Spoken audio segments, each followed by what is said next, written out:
고사성어 중에 기우라는 이런 말이 있습니다. 기나라 사람의 쓸데없는 걱정이라는 이런 의미를 갖고 있어요. 중국에 기나라라는 이런 나라가 있었는데 걱정이 많은 한 사람이 살고 있었답니다. 하루는 하늘을 이렇게 쳐다보다가 혹시 이 하늘이 무너지면 어떡하지? 라는 걱정을 했대요. 마침 그 옆에 지혜로운 한 친구가 있었는데 이렇게 대답을 했답니다. 하늘에 공기가 쌓여서 떠 있는 거기 때문에 아무리 숨을 쉬어도 그 어떠한 일을 해도 하늘은 무너지지 않는다네 하면서 그 염려를 이게 좀 다독여줬어요. 그리고 나서 다음 날이 되었습니다. 이 걱정 많은 이 사람이 지혜로운 친구를 찾아가서 이렇게 묻습니다. 이보게, 하늘은 그렇다 치지만 해와 달이 떨어지면 어떻게 해야 된단 말인가? 또 이러는 거예요.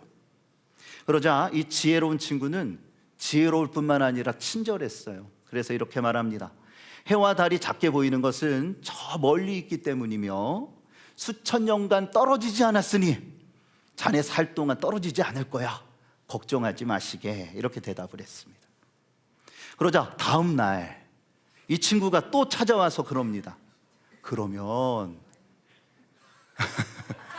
아주 그냥 속 터져 죽으시는 분들이 벌써 계세요. 그러면 땅이 꺼지면 어떡하나? 그러는 거예요. 그 친구가, 이 지혜로운 친구가 아무리 설명을 해도 이 사람의 걱정은 끝나지 않았대요. 결국 그는 한평생 일어나지 아니할 걱정만 하다가 그의 인생을 마감하게 됐답니다. 우리는 어떠합니까? 정치, 경제, 안보 등 이 세상은 항상 불안합니다. 우리가 지난 날을 되돌아볼 때 어떤 생각을 합니까? 아, 그때가 좋았어. 그때가 평안했던 것 같아. 내 인생의 전성기였던 것 같아. 라고 우리가 지나고 나서 생각할 때가 많은 것 같아요. 그런데 막상 그때도 불안했고 그때도 힘들었죠. 오늘 본문은 이렇게 말합니다. 예수 안에 있는 세 사람은 따라해 볼까요? 평안의 사람입니다. 그렇습니다. 예수 안에 있는 세 사람은 우리의 정체성은요, 평안의 사람이에요. 이것이 우리가 가지고 나아가야 할 분명한 삶의 자세라는 것입니다. 오늘 본문에서 이야기하는 이 평강, 에이레네라는 원어는요, 성경에서 아주 폭넓게 번역이 됐습니다. 평안함, 평화, 화해, 화목, 안전 등의 이러한 단어로서 해석이 돼서 우리 가운데 지금도 읽혀지고 있습니다. 그렇다면 평안의 사람이란 무엇일까요?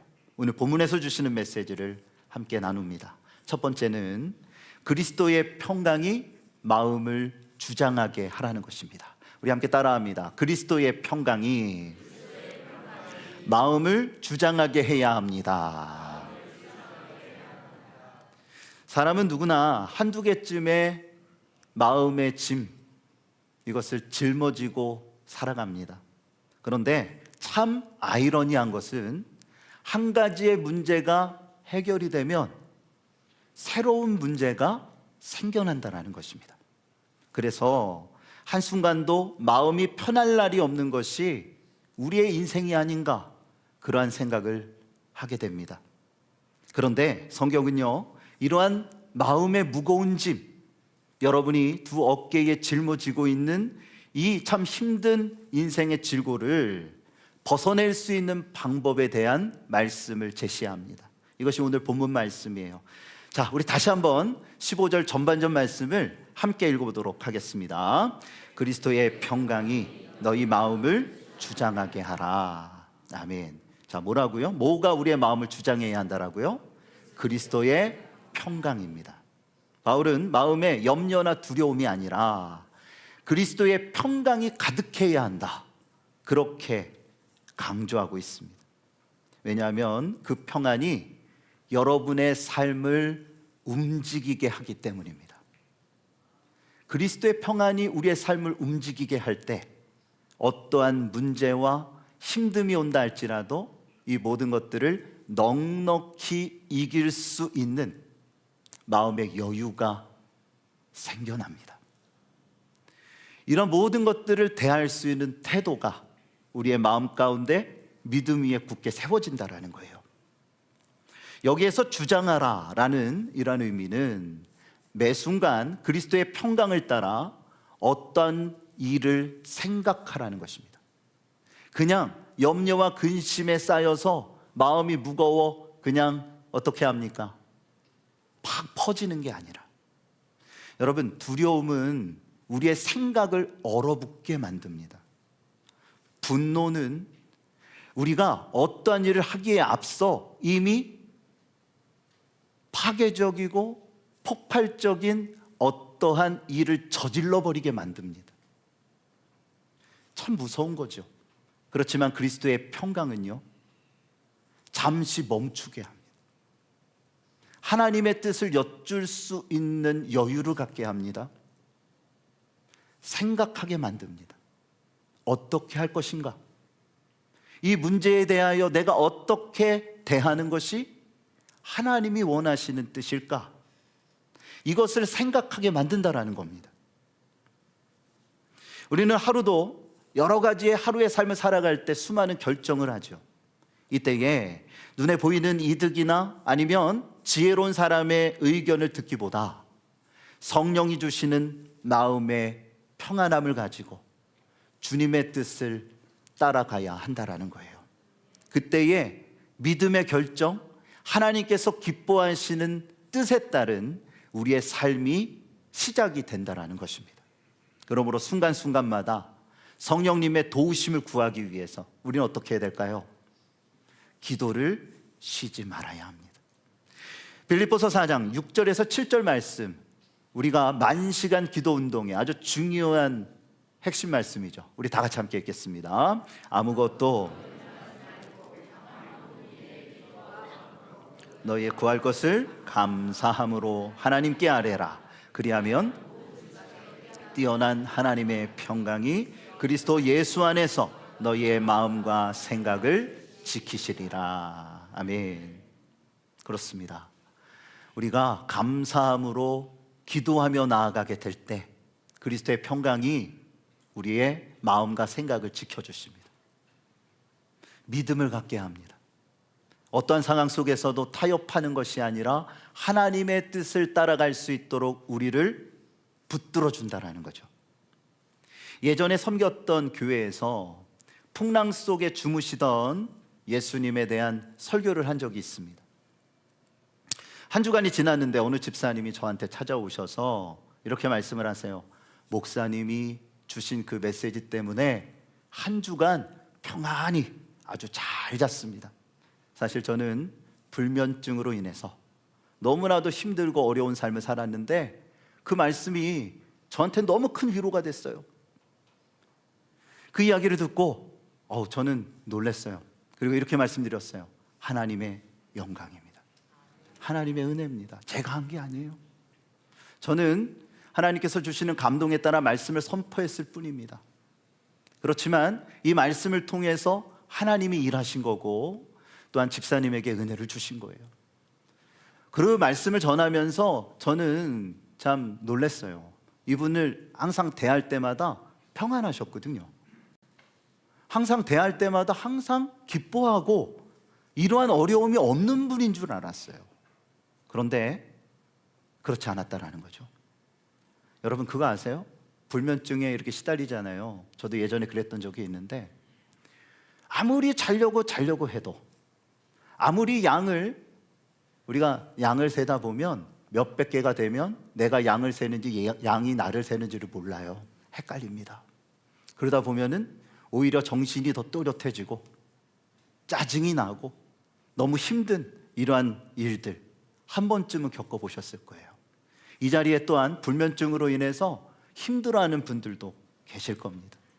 여러분, 주님을 바라보면서 믿음 안에서 기도하며 하나님 앞에 맡기며 나아가세요. 염려와 근심이 우리 안에 있으면 참 하나님은 사랑하는 자에게 잠을 주신다 하셨는데, 우린 또 그런 생각합니다. 하나님이 날 사랑하지 않으시나 봐? 그렇지 않아요. 여러분, 주님이 여러분에게 잠을 주신다는 건 새로운 힘을 얻으라고, 내일을 위한 에너지를 충전받으라고 주시는 거예요. 이때에 우리가 구해야 될 건 뭘까요? 하나님, 나의 마음에 평안함을 주십시오. 믿음 안에서 하나님만 의지하면서 살아갈 수 있도록 힘을 주십시오. 그때에 하나님께서 주시는 평안함이 여러분의 심령을 붙들어 주실 거고요, 숙면을 취하게 해주실 겁니다. 주님과 제자들이 배를 타고 이동하는 중이었어요. 그런데 큰 광풍이 붑니다. 위기가 찾아옵니다. 그런데 예수님은 그때에 고물에서 평안하게 주무시고 계시는 거예요. 제자들 중에서 여러분 아시죠? 어부 출신, 대대 손손 어부를 해왔던 가문에 이러한 직업을 갖고 있는 사람들이 있었어요. 광풍이 부니까 물이 배 안에 들어오는 겁니다. 어떻게 해야 됩니까? 그들의 경험을 살려서 여러 가지 방법과 노력을 했지만 불가항력이었습니다. 결국 고온히 주무시는 예수님을 깨우게 됩니다. 그때 예수님께서 이렇게 행하십니다. 마가복음 4장 39절에서 40절에 이렇게 말씀합니다. 우리 함께 있습니다. 예수께서 깨어 바람을 꾸짖으시며 바다더러 이르시되 잠잠하라 고요하라 하시니 바람이 그치고 아주 잔잔하여 지더라. 이에 제자들에게 이르시되 어찌하여 이렇게 무서워하느냐? 너희가 어찌 믿음이 없느냐? 하시니. 아멘. 우리에게 말씀하십니다. 어찌하여 이렇게 무서워하느냐? 너희가 어찌 믿음이 없느냐? 불과 몇 시간 전만 해도 주님께서 행하시는 놀라운 기적을 봤어요. 병자가 일어나고 귀신이 떠나가고 놀라운 복음의 말씀이 선포되어 주님을 영접하며 돌아오는 놀라운 역사를 불과 몇 시간 전에 경험했다라는 겁니다. 그런데 광풍으로 인해 눈앞에 닥친 죽음에 대한 두려움으로 인해 그들의 믿음은 하나도 없었어요. 다 사라집니다. 그냥 얼어붙어 버린 것입니다. 우리 또한 그렇지 않습니까? 우리가 함께 예배하고 하나님이 주시는 그 말씀과 그 능력으로 힘을 얻습니다. 그래, 내가 평안한 사람으로, 믿음의 사람으로 살아가야지, 그렇게 결단하고 예배당 밖으로 나가게 됐을 때 삶의 여러 가지의 현실이 우리의 눈앞에 닥쳐오는 그 큰 광풍처럼 우리를 덮을 때 우리는 또 흔들리지 않습니까? 우리는 무너지지 않습니까? 내가 믿음으로 살아간다, 그렇게 말하면서 그 두려움과 무서움이 우리의 믿음을 얼어붙게 하고, 마음의 평안함보다는 조급함이, 우리의 마음속에는 두려움과 힘듦과 억누름이 우리를 지배하고 있는 것은 아닙니까? 주님 말씀하십니다. 너희가 어찌하여 믿음이 없느냐? 여러분 기억하세요. 주님께서 원하시는 것은 여러분 안에 거하시는 겁니다. 주님이 우리 안에 거하신다라는 건 뭡니까?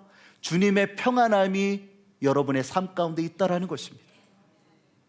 주님과 함께 하는데, 주님이 나와 함께 하시는 평안함이 있는데 왜 다른 것을 바라보고, 왜 그것 때문에 흔들리며 낙심하고 좌절하십니까? 여러분, 그리스도의 평강이 여러분의 마음을 주장하시기를 축복합니다. 오직 주님을 바라보세요. 얼마나 대조적인 모습이에요. 예수님은 그때 주무셨어요. 제자들은 어찌할 바 몰라 다급해합니다. 여러분, 예수님의 모습을 닮아가고 예수님처럼 행하실 수 있는 주님의 평강이 여러분의 마음을 주장하는 복된 인생이 되어주시기를 주님의 이름으로 축복합니다. 두 번째, 우리에게 주시는 메시지는 공동체의 평안을 위해 힘쓰라는 것입니다. 함께 따라합니다. 공동체의 평안을 위해 힘써야 합니다. 자, 오늘 본문 15절 중반절입니다. 중반절을 함께 읽겠습니다. 너희는 평강을 위하여 한 몸으로 부르심을 받았나니. 아멘. 자, 여기에서 한 몸은 지체, 곧 공동체를 말하는 거예요. 바울은 개인의 평안을 넘어서 공동체의 평안을 강조하고 있습니다. 예수 안에 있는 세 사람은 공동체의 평안을 위해서 힘쓴다라는 것입니다. 당시 골로새 교회, 이 교회를 보면 굉장히 힘든 상황 속에 있었습니다. 이단들이 공격하고 있었고요, 로마의 박해, 유대인들의 이루 말할 수 없는 압박이 있었습니다. 또한 저들이 갖고 있는, 그 당시는 교회의 초기 이 상황이었잖아요. 아직 교회가 제대로 된 형태를 갖추지 못했고 신학도 세워지는 이러한 상황 속에 있었어요. 그러다 보니 모든 게 다 처음인 거예요.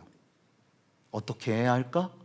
이러한 문제들, 이러한 어려움들이 교회 속에 있었다라는 겁니다. 바울은 이러한 문제를 대함에 있어 강조하는 것이 뭐냐 하면 그리스도의 평안으로 성도들이 연합해야 한다는 거예요. 문제를 가지고 그것을 가지고 어떻게 할까 이럴까 저럴까를 정정긍긍하는 것이 아니라 먼저 선행되어져야 할 것이 있으니 그것은 그리스도의 평강이 공동체를 묶어야 한다는 것입니다. 그리고 나서 우리의 생각과 우리의 의견을 나눌 수 있어야 한다는 거예요. 모두 다 교회를 사랑합니다. 모두 다 교회가 잘 되어지기를 원합니다. 그리고 각자마다의 생각이 있습니다. 그런데 이 모든 생각이 일치되면 얼마나 좋겠어요. 경험이 다르고 지식이 다르고 또한 생각이 다르기 때문에 항상 의견은 부딪힐 수밖에 없습니다. 이때에 뭐라고 이야기하냐면 바울은 말합니다. 교회의 평강이 먼저다. 내 생각을 앞세우고 말하기 전에 먼저 연합된, 평안으로 연합된 그 형태를 갖추고 자신의 생각들을 말하라는 것입니다. 그러지 않으면요, 교회는 분열됩니다. 다 옳다라고 주장한다라면 얘기를 들어보면 다 옳아요. 다 맞는 이야기입니다. 그런데 그보다 더 중요한 것은 공동체의 평안이 하나됨을 묻기에 그것이 먼저 선행되어져야 한다는 것입니다. 교회는 다양한 사람들이 모입니다. 그러다 보니 뭐가 많아요? 말이 많습니다. 대화는 교제에 있어서 아주 중요한 요소입니다. 예배 후에 여러분 속회에서 모이실 때 속장님만 얘기하고 아무런 말을 안 해버리시면 속장님은 당황합니다. 그 안에서 교제가 이루어질 수 없겠죠. 밥을 먹을 때도 마찬가지예요. 옛날 그 코미디 프로그램 타이틀이 뭐냐면 대화가 필요해. 여러분 아시는 분 계십니까? 밥 먹자 그렇게 하면서 아무런 말도 안 하고 밥만 먹으면 아주 그냥 곤란한 것이죠. 중요한 것은 어떠한 말을 하느냐입니다. 그냥 아무 말만, 정말 필요 없는 쓸데없는 말을 하는 게 아니라 어떠한 말을 하느냐. 여러분, 어떤 사람은 입만 열면 부정적인 말을 하는 사람이 있습니다.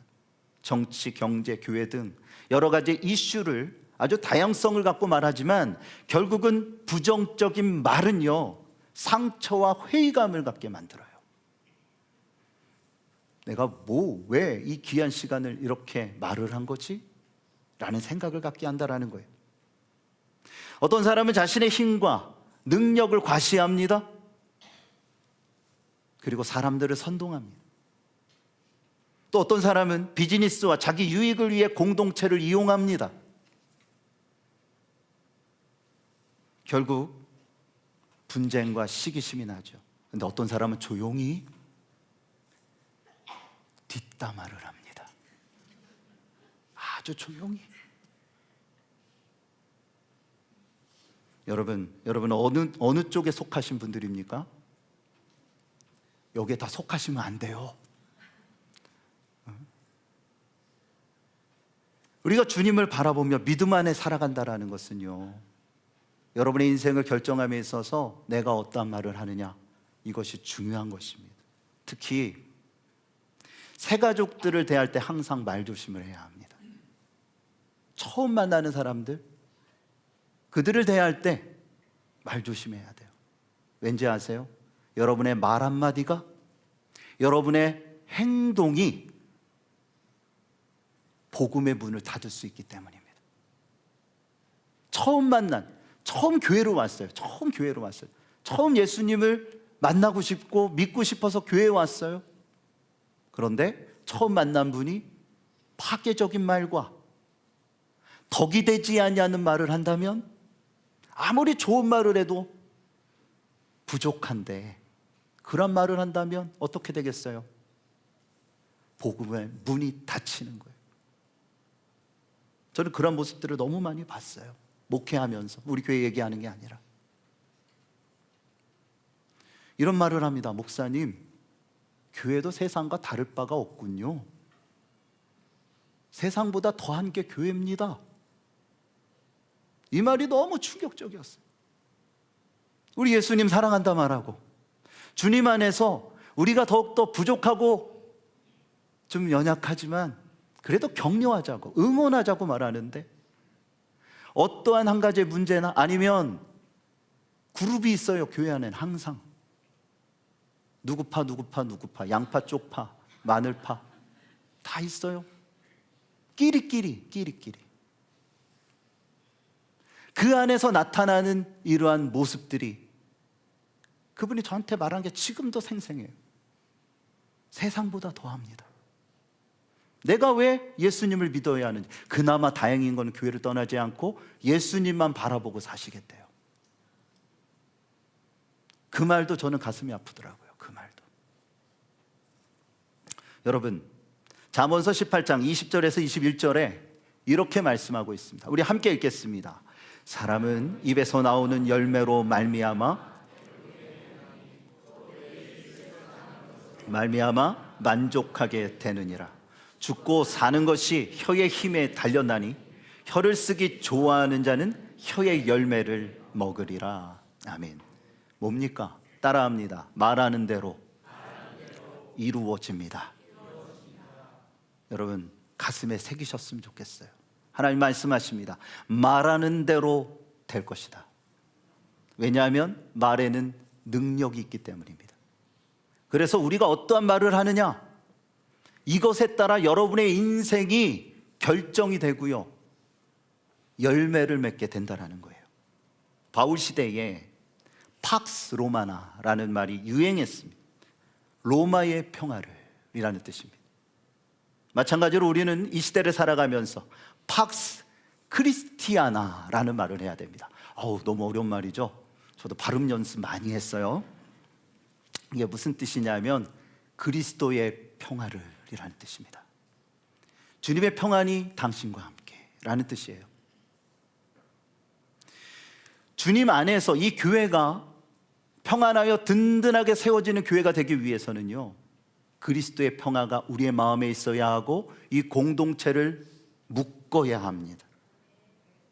에베소서 4장 3절에 이렇게 말씀하고 있습니다. 우리 함께 다 같이 읽겠습니다. 에베소서 4장 3절 함께 있습니다.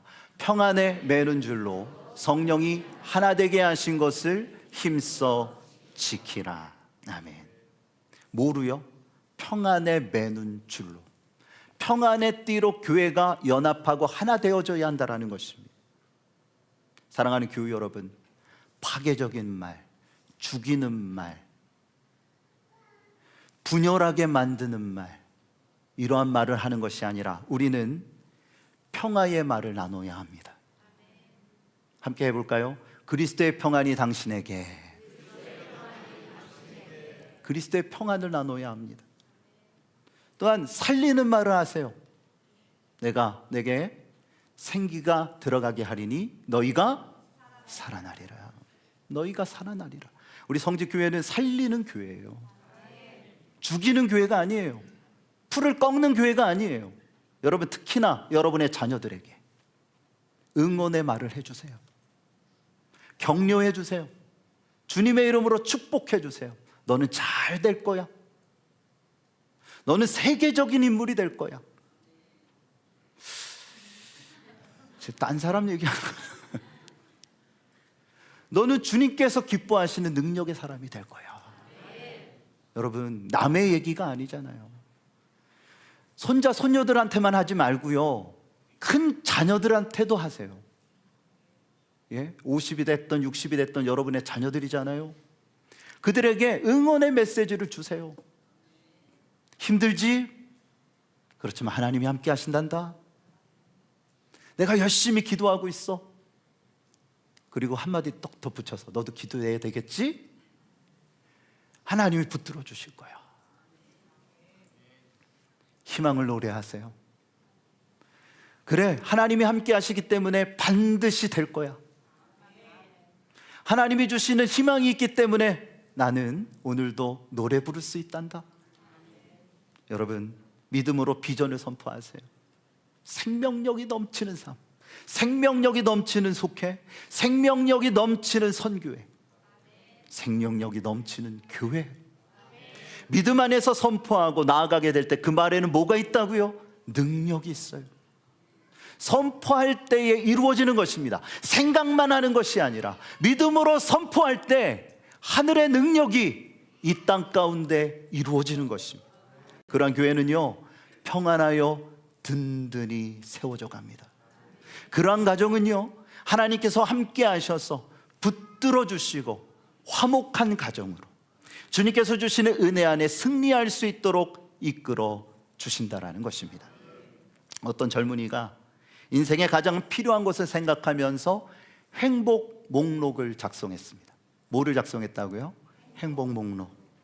여러분도 한번 상상해 보세요. 제일 먼저 뭐를 적겠습니까? 이 친구가 고민하다가 건강을 적었습니다. 아무리 내가 돈이 많고 출세를 해도 픽 하고 죽으면 무슨 소용이 있겠어요? 건강 1번. 2번은 뜨거운 사랑을 해보고 싶었어요. 2번은 사랑. 3번은 아름다운 인생을 살았으면 좋겠다. 그 다음에는 재능, 그 다음에는 힘과 부귀, 그리고 명성. 하여튼 좋은 거는 다 적었어요.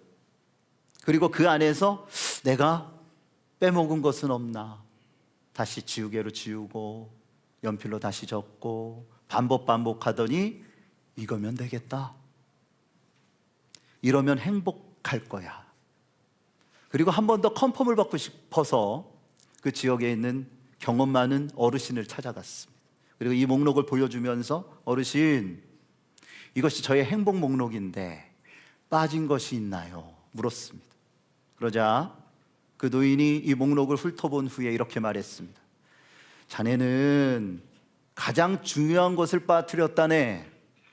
그것이 없으면 인생은 무의미한 거야. 깜짝 놀랐습니다. 그게 무엇입니까? 노인은 그 밑에다가 뭐라고 적었냐면 마음의 평안, inner peace를 적은 거예요. 마음의 평안. 그리고 지우개로 위에 있는 모든 것들을 지워 버렸답니다. 여러분, 마음의 평안이 없는데 건강하면 못하겠어요? 100세까지 살았는데 맨날 근심과 걱정과, 자녀들은 맨날 와가지고 어렵다라고 말하고, 이게 지옥이에요. 이게 지옥이에요. 마음의 평안이 없는 이러한 가정을 살아가면 아무리 사랑하면 못합니까? 맨날 싸우는 거예요. 그래서 요즘은 그런 프로그램이 있더라고요. 무슨 지옥이요? 결혼 지옥. 오 주여. 여러 가지 많은 것들이 있으면 못합니까? 돈이 있으면 못합니까? 여러분, 아무리 출세하고 명성이 높으면 못합니까? 마음의 평안이 없으면, 아까 뭐가 없다고요? 여유가 없어요. 생각할 틈이 없어요. 나의 본성대로 움직이는 것입니다. 내가 원하는 대로. 그것이 근데 하나님이 원하시는 뜻이 아닐 때가 너무 많아요. 파괴적일 때가 많아요. 그러다 보면 실수하는 거죠. 그러다 보면 후회하는 것입니다. 기억하십시오. 예수 안에 있는 세 사람은 평안의 사람이라는 것입니다. 프랑스의 아주 유명한 수도사지요, 로렌스 형제라는 이러한 수도사가 이러한 말을 남겼습니다. 띄워주시겠어요? 함께 읽겠습니다. 하나님이 당하게 하실지 나는 모릅니다. 그러나 너무나 평안하여 그런 것은 하나도 문제가 되지 않습니다. 내가 그분과 함께 있는데 도대체 누구를 두려워한단 말입니까? 아멘. 그렇습니다. 여러분, 지금 어떠한 문제가 있으십니까? 우리는 다 미래를 염려합니다. 40대, 50대 되시는 우리 교우분들 많으실 텐데 미래의 퇴직 후를 고민하실 겁니다. 우리가 앞으로 살아가야 될 인생이 어떻게 되어야 될 것인지를 놓고 지금도 고민하고, 우리 젊은이들 가운데는 취업 걱정과 여러 가지의 근심과 염려가 우리의 마음을 억누르고 이것이 기도 리스트에 항상 있을 것입니다. 그런데 저는 이 로렌스 형제의 이 고백을 보면서 많은 생각을 했습니다. 나의 장래의 일, 또한 앞으로의 어떠한 것들, 아니면 현재의 문제, 이런 모든 것들 중에서 제일 중요한 것은 뭘까? 여러분이 갖고 있는 어떠한 걱정과 염려와 미래에 대한 두려움이 있습니까? 그보다 먼저 우리의 마음속에 담겨져야 할 것은 하나님이 주시는 평안함입니다. 그러면 그것이 염려가 아니라 여러분의 믿음으로 바뀔 거예요. 다시 따라합니다. 하나님의 사람은 하나님이 책임져 주십니다. 우리가 믿음으로 이것을 믿는다면 더 이상의 무슨 염려와 근심과 걱정이 있겠습니까? 하나님이 나를 책임져 주시고 하나님이 나와 함께 하시는데 어떠한 것들이 나에게 두려움을 줄 수 있단 말입니까? 주님과 함께 동행하십시오. 주님의 평안으로 여러분의 삶이 완전히 잠기셨으면 좋겠어요. 평안이 여러분의 삶을 움직이게 할 것입니다. 믿음으로 기도하게 할 것입니다.